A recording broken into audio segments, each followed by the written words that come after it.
भैया ना तो हमारे प्री बोर्ड के अंदर मार्क्स आए, ना क्लास 11th के अंदर। न्यूमेरिकल से हमें डर लगता है और मल्टीपल स्ट्रेटजी वीडियोस हम ऑलरेडी देख चुके हैं, पर बस हमारा टाइम ही बीत रहा है। प्रिपरेशन तो अभी ऑलमोस्ट हमारी जीरो ही है। तो यार लगभग सेम ही सिचुएशन में मैं था जब मेरे बोर्ड के एग्जाम्स थे। इनफैक्ट हर साल काफी सारे बच्चे सेम ही सिचुएशन के अंदर होते हैं। मैंने जब अपना प्री बोर्ड का एग्जाम दिया था तो मेरे वहाँ पर 32 मार्क्स आए थे। वहीं हमारे पास थोड़ा सा गैप था 20 से 25 दिन का प्री बोर्ड से लेकर के बोर्ड के बीच में। तो वहाँ पर काफ़ी स्ट्रेटेजिकली स्टडी करने की वजह से मेरे बोर्ड्स में फिजिक्स के अंदर 64 मार्क्स आए थे 70 में से। और जो इंपॉर्टेंट क्वेश्चंस, जो न्यूमेरिकल्स और जो स्ट्रेटजीज मैंने यूज़ करी थी वही यार मैंने लास्ट ईयर काफ़ी सारे बच्चों को बताई वीडियो में। और काफ़ी सारे बच्चे ऐसे थे जिन्होंने अगेन 10 से 15 दिन पहले लगभग सारे के सारे ब्लैंक थे, और उन स्ट्रेटजीज और इंपॉर्टेंट क्वेश्चंस और न्यूमेरिकल को करने की वजह से उनके काफ़ी बढ़िया मार्क्स बोर्ड्स के अंदर आए थे।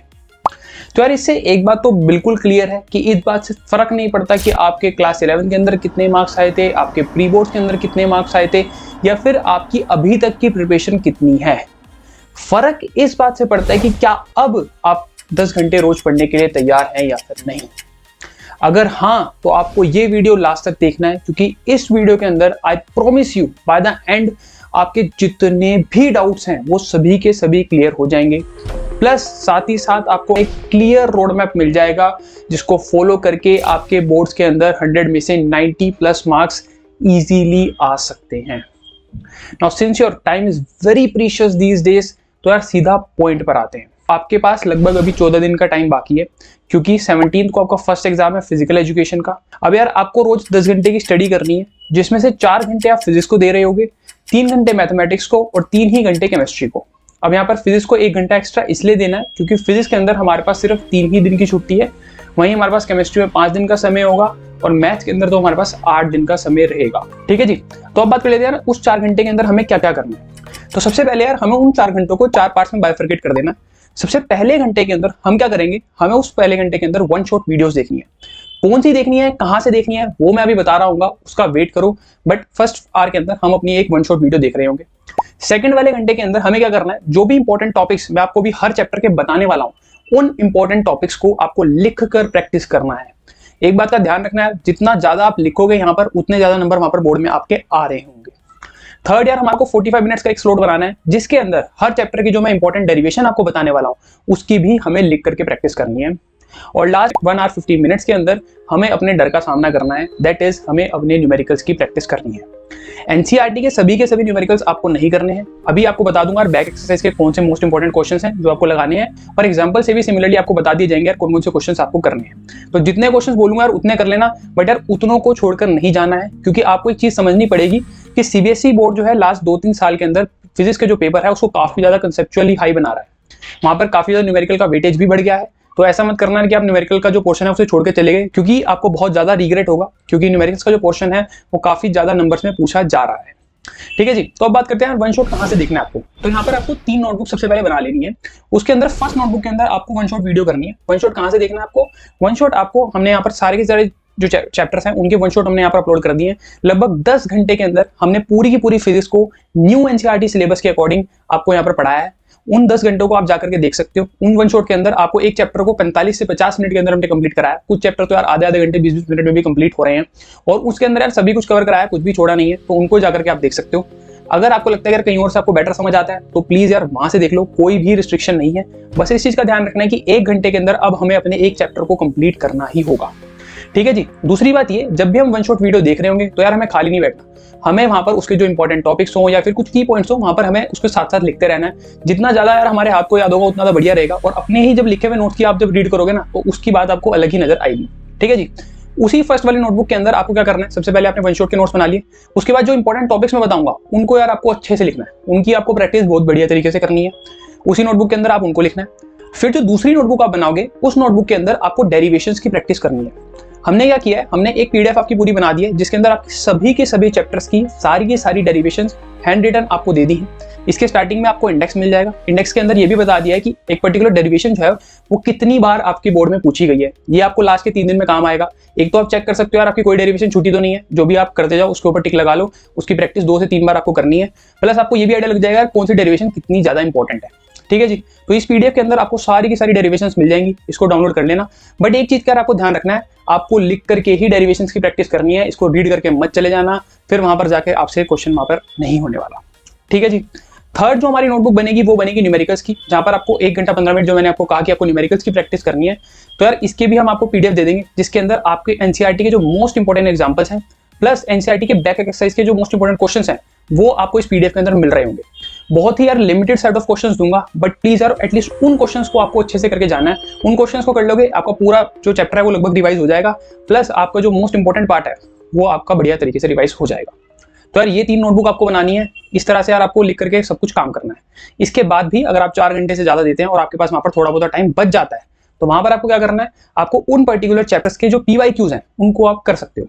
बट यार एक चीज का आपको यहाँ पर ध्यान रखना है, वो ये कि आपकी जो पहली प्रायोरिटी है वो यार आपके जो मैं क्वेश्चंस दूंगा वो होनी चाहिए, आपके डेरिवेशंस, आपकी वन शॉट, आपके इंपॉर्टेंट टॉपिक्स, पहली वैरायटी आपको उसको देनी है। उसके बाद अगर आप एक्स्ट्रा मेहनत करते हो, आपके पास टाइम बच जाता है, तो यार बहुत बढ़िया बात है। उस एक्स्ट्रा टाइम के अंदर आपको जो है इन जो चैप्टर्स हैं इनके PYQs जो है सॉल्व करने हैं, ठीक है जी। तो यार अब आते हैं नेक्स्ट मोस्ट इंपॉर्टेंट बात पर कि भैया कहाँ से स्टार्ट करना है, किस चैप्टर को सबसे ज्यादा प्रायोरिटी देनी है और किस चैप्टर को बाद में करना है, प्लस कौन कौन से इंपॉर्टेंट टॉपिक्स हैं जो इन चैप्टर से हमें करने होंगे।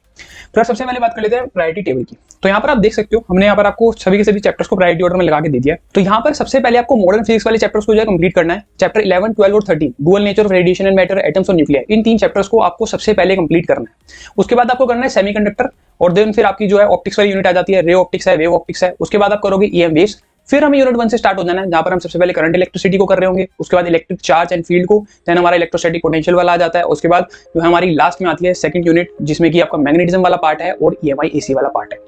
अब यार इस तरह के ऑर्डर को बनाने के 2 मेन रीजन हैं। सबसे पहला रीजन तो ये कि जब भी यार हम पूरे साल में पढ़ने का सोचते हैं तो हमेशा शुरू की 1 या 2 यूनिट को उठा लेते हैं और पीछे वाली यूनिट हमारी हमेशा रह जाती है, और तो हमारा वो एक अनटच्ड पोर्शन होता है, तो उसको सबसे पहले कंप्लीट करना हमारे लिए बहुत जरूरी है। दूसरा इससे भी बड़ा रीजन यार ये है कि ये जो लास्ट की यूनिट्स है इनको यार कवर करने में आपको हार्डली एक चैप्टर को कवर करने में 1 से 2 घंटे लग रहे होंगे। इससे ज्यादा लेंथी यूनिट्स ही है नहीं, और इजीली आप वहां पर इनके आंसर्स भी कर पाओगे, क्योंकि उतना ज्यादा टफ क्वेश्चन जो है यहाँ से नहीं पूछे जाते। तो यहाँ पर आपको कम टाइम के अंदर ज्यादा आउटपुट मिलने वाला है। प्लस जो हम बात करते हैं यार wave optics, ray optics, semiconductor, atom, nuclear, जो मॉडर्न फिजिक्स वाला पार्ट है, ये जो सारा पोर्शन है ये आपका 37 मार्क्स का पूछा जाता है, और वहीं जो आपकी यूनिट 1 और यूनिट 2 है वो आपसे 33 मार्क्स की पूछी जाती है। तो यार ये काइंड ऑफ ऑब्वियस चॉइस है कि हमें पहले 37 मार्क्स का जो पोर्शन है जिसको हम इजीली कम टाइम के अंदर कवर कर सकते हैं, उसको हमें पहली प्रायोरिटी देनी है। मैं मानता हूं कि इसमें से रे ऑप्टिक्स एक ऐसा चैप्टर है जो बच्चों को काफी ज्यादा टफ लगता है और है भी काफी ज्यादा बड़ा, आई एग्री, बट वहां पर हमने आपको वन शॉट में बहुत अच्छे तरीके से पढ़ाया। अगर आप वहां से पढ़ते हैं तो आपको इजीली वहां पे समझ आ जाएगा। तो यार इसी ऑर्डर में हमें इसको कंप्लीट करना है। इन चैप्टर्स का कोई रिलेशन नहीं है ना आपकी क्लास 11 से और ना ही आपकी क्लास 12 के किसी पिछले चैप्टर से। तो इजीली यार जिन बच्चों को कोई भी आइडिया नहीं है फिजिक्स का, यहाँ से स्टार्ट करें, इजीली आपका जो काम है वो हो जाएगा। अब इसके बाद बात कर लेते हैं इंपॉर्टेंट टॉपिक्स की। तो सबसे पहले हम बात करेंगे यार क्लास 11 के इंपॉर्टेंट टॉपिक्स की, that is dual nature of radiation and matter. तो यहाँ पर हमने आपको 4 टॉपिक्स मेंशन करे हैं, जिसमें से पहला जो टॉपिक है वो है फोटो इलेक्ट्रिक इफेक्ट का। यार इस टॉपिक को आपको बाय हार्ट करके जाना है। यहाँ पर आपके जो ग्राफ्स हैं वो भी आपको बहुत अच्छे तरीके से आने चाहिए। पहले तो इसकी थ्योरी है थोड़ी सी, उसके बाद यार आपको ग्राफ्स वगैरह हैं जो इसके लॉस हैं वो आपको अच्छे तरीके से आने ही चाहिए। यहाँ पर आपको पता होना चाहिए कि यार फ्रीक्वेंसी के साथ काइनेटिक एनर्जी कैसे वेरी करती है, करंट और आपका इंटेंसिटी का क्या रिलेशन होता है, तो इसको आपको बहुत बढ़िया तरीके से करना है। देन हमारे पास आती है आइंस्टाइन की जो फोटो इलेक्ट्रिक इक्वेशन है वो। उसके बाद यार R.M. मिलिकन ने जो आइंस्टाइन की जो फोटो इलेक्ट्रिक इक्वेशन थी उसको किस तरह से प्रूव करा था, हालांकि वो डिस्प्रूव करना चाह रहे थे, पर किस तरह से वो प्रूव करी थी वो भी आपको आना चाहिए। और लास्ट में हमारे पास आता है डी ब्रोगली वेवलेंथ वाला पोर्शन। भाई यहाँ पर जो 2 फॉर्मुलास हैं, lambda is equal to h/mv, ये जो है इसका लैम्डा का फॉर्मुला होता है हमारे पास वेलोसिटी की टर्म्स में, और जो दूसरा लैम्डा का जो फॉर्मुला होता है पोटेंशियल डिफरेंस की टर्म्स में, lambda is equal to 12.27/√v। यार ये जो 2 फॉर्मुलास हैं इनसे आपके न्यूमेरिकल्स आना लगभग कंफर्म रहता है। और सिंपल यार 2 फॉर्मुलाज हैं, मतलब कुछ भी ज्यादा मेहनत करनी नहीं है। 2 फॉर्मुला इन्होंने दे रखे हैं, इन्हीं से उठ करके आपका 2 नंबर का न्यूमेरिकल बन जाएगा। शायद लास्ट ईयर भी आया था या फिर लास्ट ईयर आया था। तो ये आपको ध्यान रखना है, इन 2 फॉर्मुलाज को आपको बढ़िया तरीके से पढ़ लेना है। फोटो इलेक्ट्रिक इफेक्ट वाले पोर्शन को आपको बहुत अच्छे तरीके से कर लेना है। ये इस चैप्टर के बहुत इंपॉर्टेंट पोर्शन हैं। उसके बाद यार हमने यहाँ पर 3 एग्जाम्पल आपको बता दिए, 11.1, 11.2, 11.3, और ये कुछ क्वेश्चन हमने दिए हैं। ये जो क्वेश्चन हैं और जो एग्जाम्पल्स हैं वो हमारे आपको क्वेश्चन बैंक के अंदर मिल जाएंगे, उसकी PDF हम आपको यहाँ पर दे देंगे। उसके बाद हमारे पास नेक्स्ट चैप्टर आता है चैप्टर 12 एटम्स। इसके अंदर हमने यहाँ पर आपको 5 टॉपिक्स बताए हैं। सबसे पहले आता है रदरफोर्ड मॉडल ऑफ एटम। यहाँ पर जो उन्होंने अल्फा स्कैटरिंग एक्सपेरिमेंट करा था उसका आपको अच्छे से पता होना चाहिए क्या हुआ था, और उसकी जो ड्रॉबैक है क्योंकि लास्ट ईयर शायद क्वेश्चन आया था इसके ड्रॉबैक से, उसके क्या ड्रॉबैक हैं, और फिर उन्होंने पूछा था कि बोर मॉडल ने जो है उसके किस तरह से ड्रॉबैक्स का सोल्यूशन निकाला था। तो यहाँ पर आपको रदरफोर्ड मॉडल ऑफ एटम आना चाहिए, उसके बाद आपको बोर मॉडल भी आना चाहिए। जब आप बोर मॉडल की स्टडी करते हो तो वहाँ पर आपको अलग अलग फॉर्मुलेज मिलेंगे, एक तो आपको रेडियस का फॉर्मुला मिलेगा, फिर वेलोसिटी का और एनर्जी का। तो यार वैसे तो इनकी पूरी डेरिवेशन है, उसके अंदर आपको डेरिवेशन भी अच्छी तरह से करनी है और आपको इनके फॉर्मुलेज भी याद रखने, क्योंकि इनके अगर आप फॉर्मुला डायरेक्टली याद रखते हो तो वहाँ पर आपको न्यूमेरिकल इजीली सॉल्व हो जाएगा।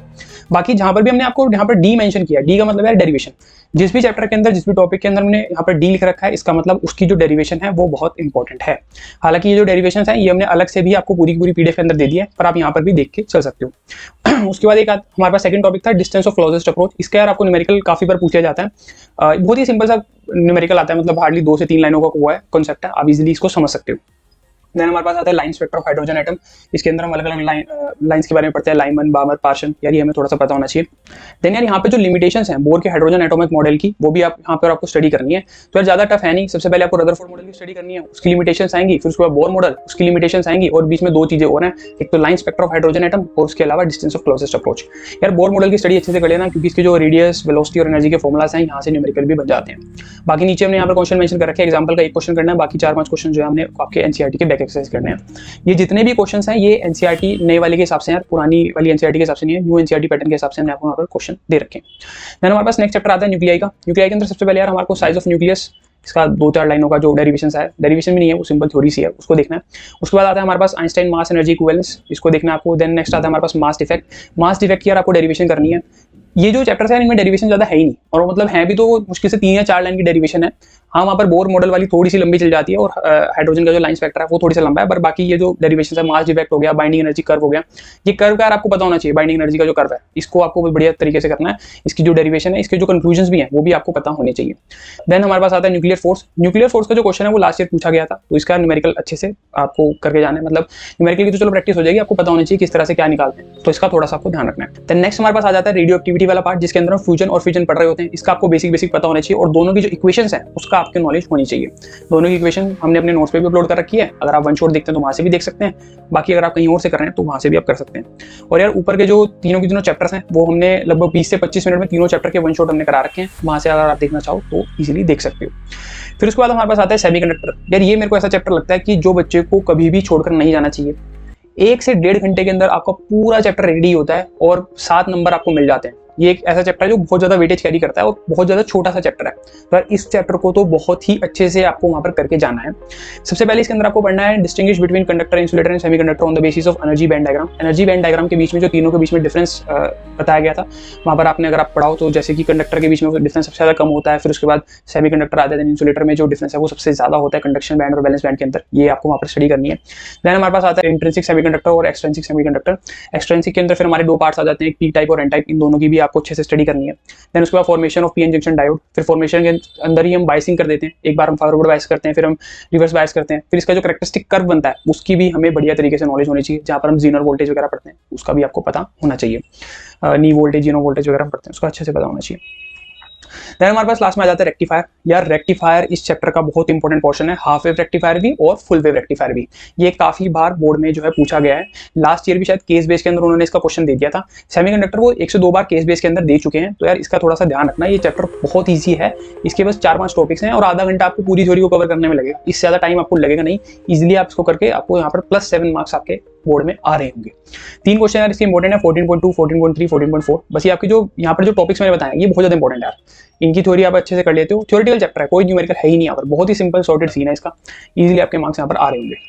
देन उसके बाद अगर बात करके चलें तो हमारे पास आती है नेक्स्ट यूनिट रे ऑप्टिक्स। ये थोड़ा सा टफ है, मैं मानता हूँ, ये थोड़ा सा एक ऐसी यूनिट है जो हमें सबसे ज्यादा टफ लगती है, और मतलब लगभग हर बच्चे को ये टफ लगती है क्योंकि काफी लेंथी यूनिट है।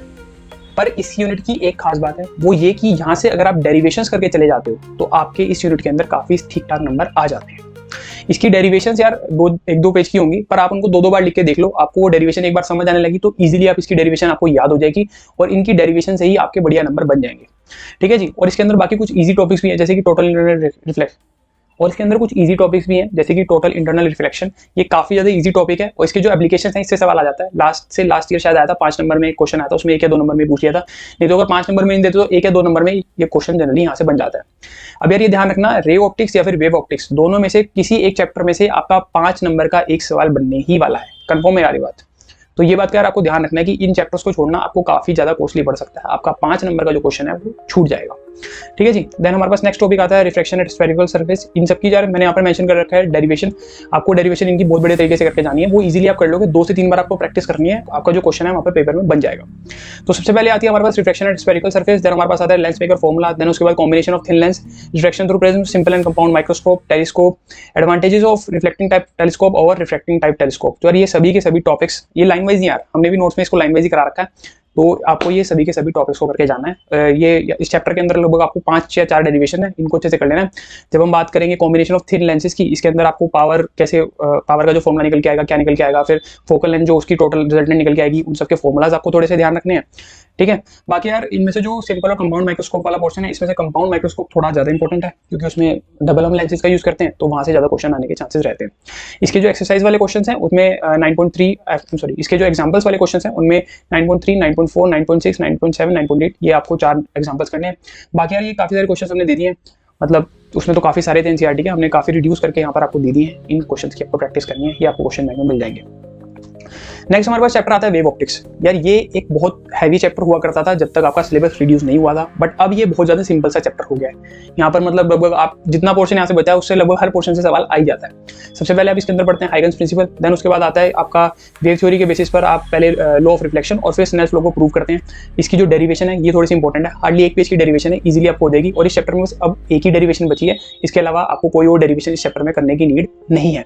उसके अलावा यार हमारे पास जो सेकंड मोस्ट इंपॉर्टेंट टॉपिक आता है इसके अंदर, वो आता है वाईडीएससी। सेकंड नहीं यार, मैं कहूँगा सबसे ज्यादा मोस्ट इंपॉर्टेंट टॉपिक यही है, क्योंकि वाईडीएससी से सवाल आना यार लगभग कंफर्म रहता है, बोर्ड्स के अंदर भी जरूर आता है, जेईई के अंदर भी जरूर आता है। तो वाईडीएससी के अंदर आपको कंडीशन देखनी है कंस्ट्रक्टिव और डिस्ट्रक्टिव इंटरफेरेंस की, और साथ में जो आपका फ्रिंज विड्थ का जो फॉर्मूला है, पहले इसकी डेरिवेशन भी पूछ ली जाती है इन दोनों पोर्शन से, पहले आपकी डेरिवेशन आती थी, अब बस आपको इनको ऊपर वाले पोर्शन में आपको कंडीशन पढ़ के जानी है, और दूसरा आपको फ्रिंज विड्थ का जो है फॉर्मूला पढ़ के जाना है। इसका न्यूमेरिकल आने के चांसेस बहुत ज्यादा हाई रहते हैं, 1 या 2 नंबर में इसका न्यूमेरिकल आपसे पूछ ही लेगा बोर्ड। ठीक है जी। फिर लास्ट में आता है आपका डिफ्रेक्शन, इसके 2 छोटे छोटे से फॉर्मूला हैं, पहले इसकी डेरिवेशन हुआ करती थी, अब आपको सिर्फ यहाँ पर इसके जो 2 फॉर्मूलाज ही याद करने हैं। इसको भी यार अगर आप हमारे वहाँ से करना चाहें तो आधे घंटे में हमने पूरा का पूरा चैप्टर कराया है, और जो रे ऑप्टिक्स वाला चैप्टर है उसको लगभग हमने 55 मिनट्स के अंदर पूरे के पूरे चैप्टर को कवर कराया है, आप वहाँ से जाकर के देख सकते हैं। प्लस हमने जो भी चैप्टर यार कवर करे हैं उन सभी के जो नोट्स हैं वो हमने दे रखे हैं, वहाँ से आप नोट्स भी ले सकते हैं। बेटर ये भी होगा कि अगर आप अपने साथ साथ नोट्स भी बनाते रहें। ठीक है जी। तो नेक्स्ट चैप्टर हमारे पास आता है ईएम वेव्स। काफी छोटा सा चैप्टर है, हार्डली 15 से 20 मिनट के अंदर हमने इसको समझा रखा है आपको, और नोट भी नहीं आ रही इसके ज्यादा, मतलब 5 से 7 पेज का चैप्टर है, और आपको ठीक ठाक 2 या 4 नंबर आपको देकर के चला जाएगा। 3-4 इंपॉर्टेंट टॉपिक है। सबसे पहले आपका डिस्प्लेसमेंट करंट। डिस्प्लेसमेंट करंट के अंदर सबसे पहले आपको ये जानना है कि होता क्या है डिस्प्लेसमेंट करंट और उसके फॉर्मूला। उसके बाद मैक्सवेल की जो 4 इक्वेशन है वो आपको पता होनी चाहिए। फिर आपकी जो प्रॉपर्टीज है ईएम वेव्स की 4-5 प्रॉपर्टीज हैं वो आपको पढ़ लेनी है, और लास्ट में आता है आपका इलेक्ट्रोमैग्नेटिक स्पेक्ट्रम। इसके अंदर हमने आपको एक टेबल बना के दे रखा है, उस टेबल को आपको पढ़ना है। तो जहां से भी आप पढ़ रहे होगे उन टीचर्स ने आपको वहां पर इसका जो टेबल है वो बना करके दिया होगा, उसको आपको अच्छे से स्टडी कर लेना है। ठीक है जी। नेक्स्ट हमारे पास आता है यूनिट 1। यूनिट 1 में हम स्टार्ट करेंगे सबसे पहले करंट इलेक्ट्रिसिटी के साथ, और रीजन ये है करंट इलेक्ट्रिसिटी काफी अलग सा चैप्टर है, और काफी जो यूनिट 1 के अंदर सबसे ज्यादा इंपॉर्टेंट चैप्टर मैं इसको कहूंगा, क्योंकि काफी ज्यादा हाई वेटेज का ये रहता है। ठीक है जी। तो यहाँ पर इसकी आप कुछ डेरिवेशंस हैं, यहाँ पर आपको लगभग 3 डेरिवेशंस करनी है। सबसे पहले आपकी ड्रिफ्ट वेलोसिटी की डेरिवेशन है, चैप्टर स्टार्ट होती है सबसे पहले आपकी ड्रिफ्ट वेलोसिटी की डेरिवेशन ही आती है। देन उसके बाद जो रिलेशन है ड्रिफ्ट वेलोसिटी का इलेक्ट्रिक करंट के साथ, और फिर लास्ट में एक डेरिवेशन आ जाती है जो कि है व्हीटस्टोन ब्रिज की। ठीक है जी। तो यार इन 3 डेरिवेशन के अलावा कुछ और टॉपिक्स भी है जो यहाँ पर आपको काफी अच्छे से करके जाने हैं। सबसे पहले आता है जिसमें लिमिटेशंस ऑफ ओम लॉ। अब ओम्स का जो लॉ है यार वो हमने क्लास 10th के अंदर तो काफी बड़े तरीके से पढ़ लिया था, बट उसकी जो लिमिटेशंस है वो हम यहाँ पर पढ़ते हैं, तो उनको आपको अच्छे से पढ़ के जाना है, ये इंपॉर्टेंट है। उसके बाद आता है हमारे फैक्टर्स अफेक्टिंग इलेक्ट्रिकल रेजिस्टिविटी, इसका जो प्रूफ है वो बहुत इंपॉर्टेंट है। देन नेक्स्ट हमारा आता है रिलेशन जो है करंट डेंसिटी और कंडक्टिविटी के बीच में, इसका जो प्रूफ है वो भी बहुत ज्यादा इंपॉर्टेंट है। एक बात का ध्यान रखना है यार, इसके अंदर जो डेरिवेशन है और जो प्रूफ है हार्डली 1 पेज की है, मतलब बहुत ही इजीली आप इस चैप्टर की डेरिवेशन कर लोगे, बहुत इजी रहने वाला है, कोई ज्यादा टफ है नहीं। इसके जो थोड़ा सा मुश्किल पार्ट बच्चों को लगता है वो सोल्व करना लगता है, जब सर्किट हमारे को दे दिया जाता है तो वो सोल्व करना थोड़ा सा कॉम्प्लिकेटेड लग सकता है, बट इसकी जो डेरिवेशन है वो काफी ज्यादा सिंपल है, उनको आप इजीली कर सकते हो। ठीक है जी।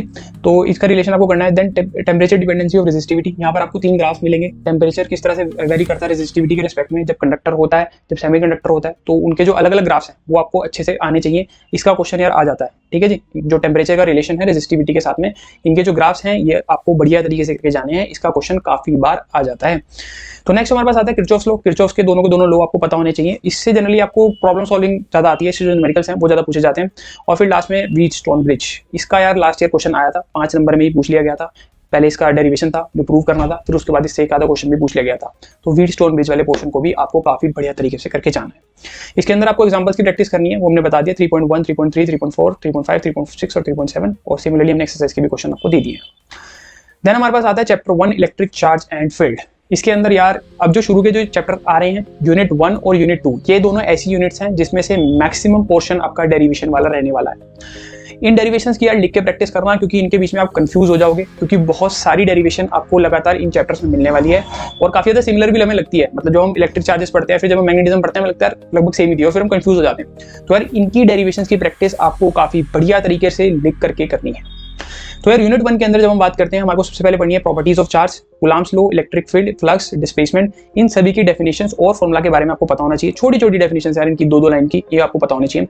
उसके बाद हमारी जो अगली डेरिवेशन इंपॉर्टेंट है वो यार electric field due to dipole. इसके हमारे को एक्सियल लाइन का भी और इक्वेटोरियल लाइन का भी, ये दोनों सेट में अलग अलग पूछा जा सकता है, इसका प्रूव हमें आना चाहिए। देन हमारे पास आता है डाइपोल को जब हम यूनिफॉर्म इलेक्ट्रिक फील्ड के अंदर रख सकते हैं, तो हमारा जो हमारे को टॉर्क जनरेट होता है तो उसका जो हमें निकालना पड़ता है, तो उसका भी यार डेरिवेशन हमारे से पूछा जाता है। और सिमिलरली हमारे जो गॉस लॉ है उसके जो एप्लीकेशन है, गॉस लॉ की यार एप्लीकेशन बहुत ज्यादा इंपॉर्टेंट है और डेरिवेशन ही आती है यार यहाँ से। मतलब मैं बता रहा हूँ यहाँ पे जो 3-4 ये टॉपिक्स हैं, इनमें से यार आपको 1 या 2 डेरिवेशन पेपर के अंदर जरूर दिखने वाली है, इनसे डेरिवेशन आती ही आती है। तो यहाँ पर 3 कंडीशन हमने गॉस लॉ की जब बात करी थी, एक तो electric field due to infinite long straight charge wire, फिर उसके बाद electric field due to uniformly charge infinite clean sheet, और लास्ट में हमारे पास आता है uniformly charge thin spherical shell. ये तीनों के तीनों ही इंपॉर्टेंट है। शायद स्फेरिकल शेल वाला लास्ट ईयर पूछा गया था, और इनके जो ग्राफ्स हैं वो भी स्फेरिकल शेल के अंदर आपको ग्राफ का पता होना चाहिए, ये बहुत ज्यादा इंपॉर्टेंट है। स्फेरिकल शेल वाला ही पूछा भी गया था, तो इसका यार आपको आना चाहिए।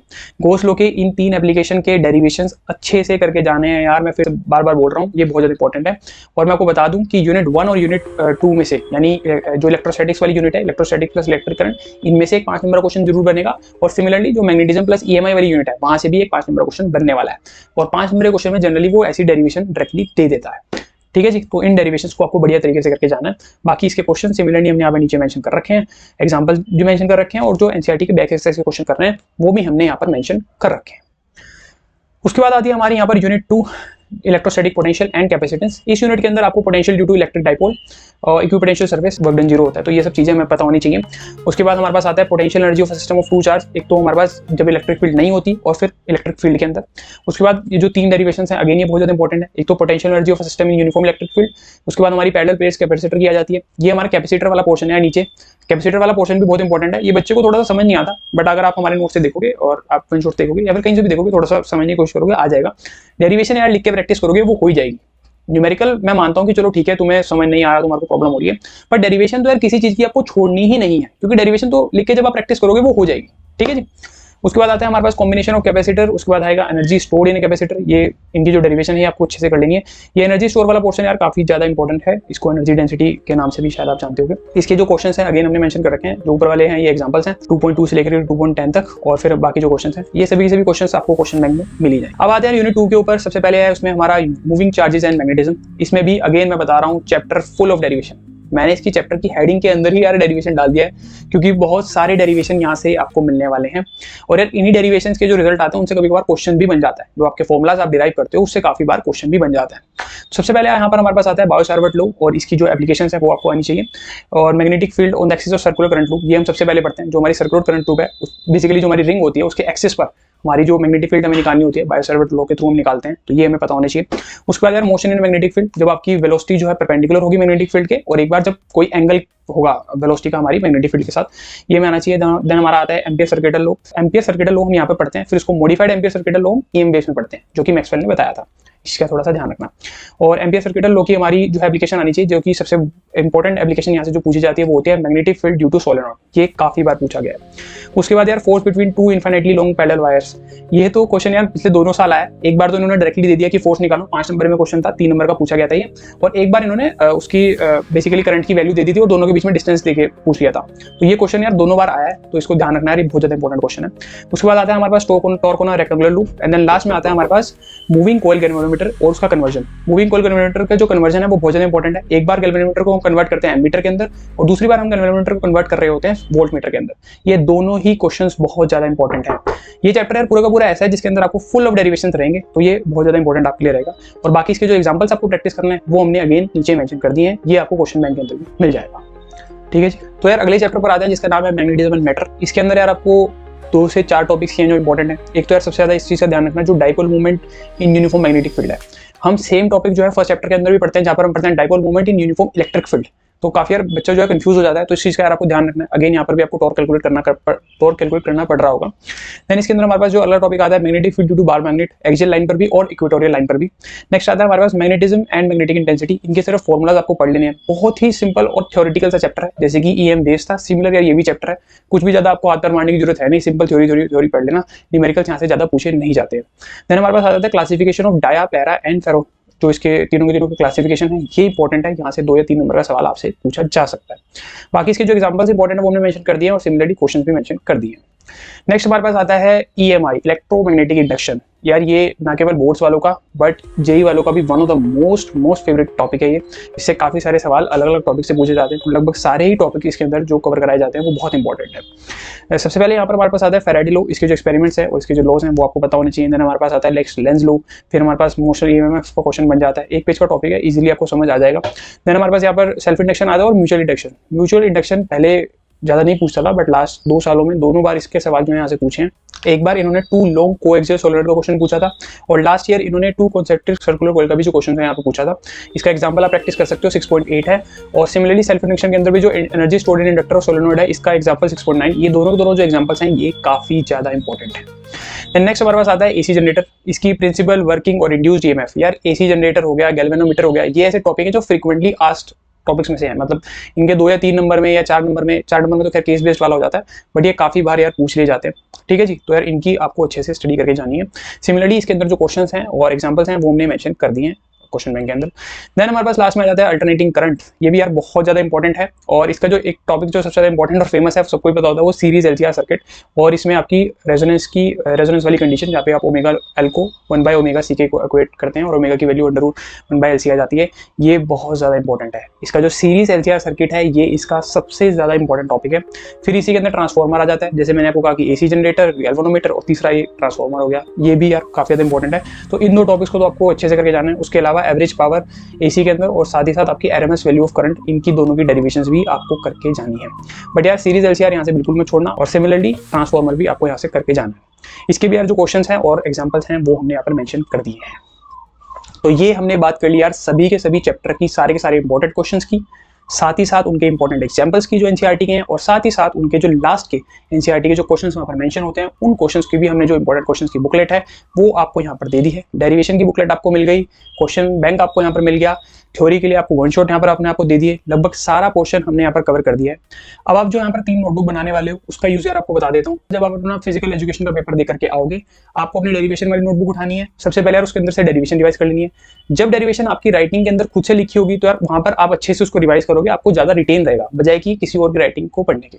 ठीक है जी। उसके बाद सेकंड, आपको जो न्यूमेरिकल्स आपको फर्स्ट बारी में समझ नहीं आए थे, वैसे तो आपको सारे ही रिवाइज करने बट जो आपको बिल्कुल भी समझ नहीं आए थे उनकी तो यार 2 से 3 बार आपको प्रैक्टिस करके जानी है।